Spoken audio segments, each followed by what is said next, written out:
Beth Lung here for Fox Sports Next with Big Red Report Josh Harvey. We are out here in Chicago wrapping up Big Ten Media Days. We're all a little tired at this point after the last 2 days. It's been kind of a marathon. Yeah, a little tired. We got bags under our eyes. We're ready to go home. But first, before we do that, we are going to wrap up exactly what these days meant to Nebraska. And starting off, there were several pretty big storylines. So what were they, and how did they progress throughout the week? Well, I think one of the major storylines is they're not the new kids on the block anymore. A year or two, I mean, yes, they're still the new team in the conference, but last year you come into Big Ten Media Days and you have so much hype around this program and how they're going to do. This year, they were really under the radar. You had the Urban Meyer effect at Ohio State. You had the Penn State scandal. So really, Nebraska was in the background, and I actually talked to Fox Sports' Charles Davis about that, and he said this could be a blessing for Nebraska down the road. But I think some of the other major storylines, obviously Taylor Martinez, a third-year starting quarterback. Quarterbacks are always going to be a hot topic, but Taylor just seems to always take that to a new level because of his somewhat unorthodox mechanics and whatnot. He's worked really hard this summer and spring, and I think a lot of journalists wanted to get Bo Pelini's feelings on that, and I think Bo's pretty confident with Taylor going forward. You look at some of the other things, no stars on defense, and Will Compton, I think, said it best. He was the representative for Nebraska's defensive squad. He said, none of us can replace those three guys, but as a whole, they want to, be better, and they want to get back to that gritty black shirt defense, and he really feels they can because of their off-season work.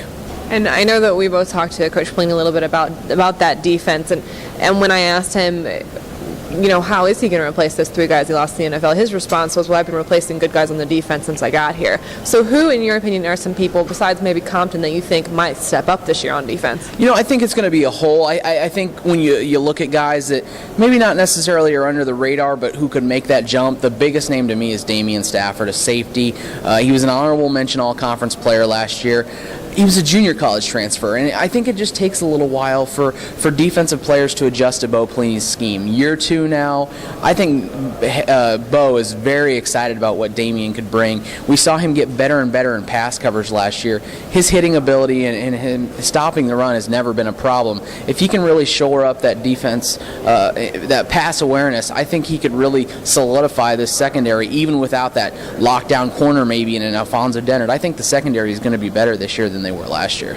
And the three guys on hand here for Nebraska, which I'm sure you guys have seen coverage of, were Kyler Reed, Will Compton, and Rex Burkhead. Those three guys obviously anticipated to be leaders on the field, but how did they do out here in front of the media? I thought they did great. Obviously, Rex was here last year, and he's Mr. Humble, as you found out yesterday. The perfect media quote. Will Compton, funny guy, he had a lot of people at his table today, was getting a lot of requests yesterday. The one guy that I think surprised a lot of people that was going to be here was Kyler Reed.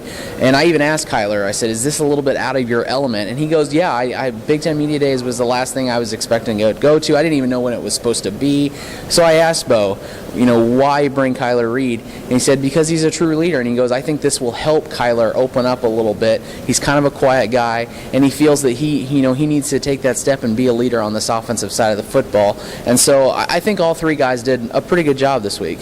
Another thing that I spoke with both Reed and Burkhead about when I talked to them was just how good can this offense be, and they both seem to think that they really were going to surprise some people this year. So what's your take on the offense coming up?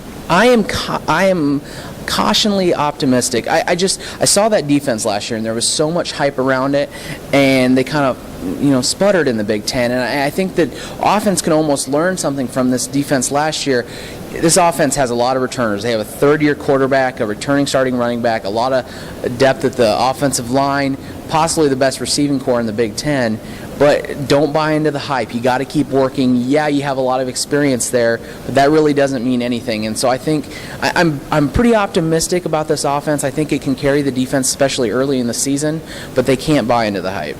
Well, there you have it. Josh Harvey is cautiously optimistic about the Huskers this year. So make sure you stay on Fox Sports Next and Big Red Report for the latest from here at Big Ten Media Day and as the season approaches.